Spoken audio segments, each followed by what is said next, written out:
मरुस्थल में आए हैं। मरुस्थल में आया है। बहुत गर्मी है बहुत गर्मी है।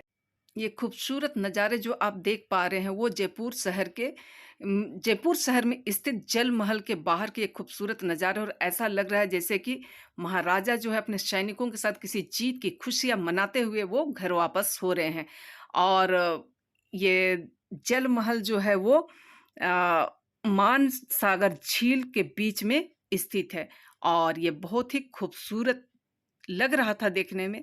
तो चलिए आप लोग बने रहिए और इसको देखने का आनंद लीजिए। और ऐसा कहा जा सकता है कि इसका सही इतिहास, मतलब कि फाउंडर कौन है वो स्पष्ट नहीं है, पर 18वीं शताब्दी में महाराजा जयसिंह द्वितीय के द्वारा इसका पुनः रेनोवेट कराया गया। पर अभी जो है वो जल महल तक आम जनता के लिए जाने की कोई सुविधा नहीं है। कहा जाता है कि यहाँ जो है वो कभी कुछ दुर्घटनाएँ हुई थी जिसके कारण बंद है, और ये 5 मंजिला है, और इसका ऊपरी मंजिला ही हमेशा पानी के ऊपर रहता है। और इसके छत पे खूबसूरत से एक बगीचा बने हुए हैं जो कि अपने आप में एक बहुत ही खूबसूरती को समेटे हुए है, और देखने में बहुत ही खूबसूरत लग रहा। तो चलिए आप लोग भी इसे देखिए और इसका आनंद, क्योंकि जितने भी टूरिस्ट जाते हैं वे लोग बाहर ही बैठ करके इसका दर्शन करते हैं, और अगल-बगल में छोटा मार्केट की तरह लगा हुआ था जहाँ की आपको पसंद के अनुसार चीज़ें मिल जाएँगे। तैरने क्या ना पापा पता नहीं उधर से कहाँ है। हमें हाँ, बैठेगी।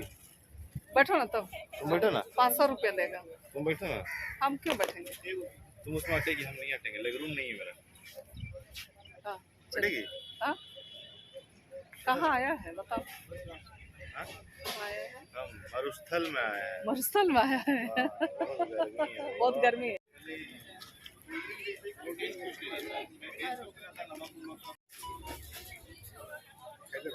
हाँ, बोलिए जो बोलना है। तो ये पीछे में जो दिखाई पड़ रहा है जल महल है ना? यहाँ से आइए जी, जल्दी आओ।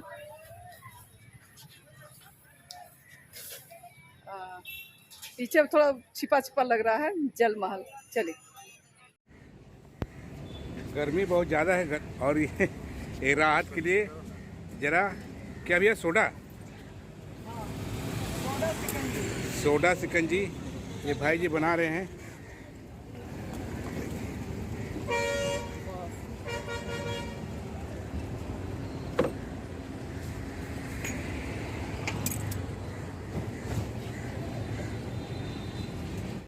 और जल महल देखने के बाद गर्मी इतनी पड़ रही थी कि गर्मी की वजह से हम सबों का हाल बेहाल था। तो वहाँ से वापसी के समय में हम लोग ये क्या सिकंजी, तो चलिए इसके साथ ही आप लोगों को यदि पसंद आता है तो आप लोग उसे लाइक शेयर और कमेंट कर दीजिए। नए फ्रेंड्स हैं तो सब्सक्राइब जरूर कर दीजिएगा।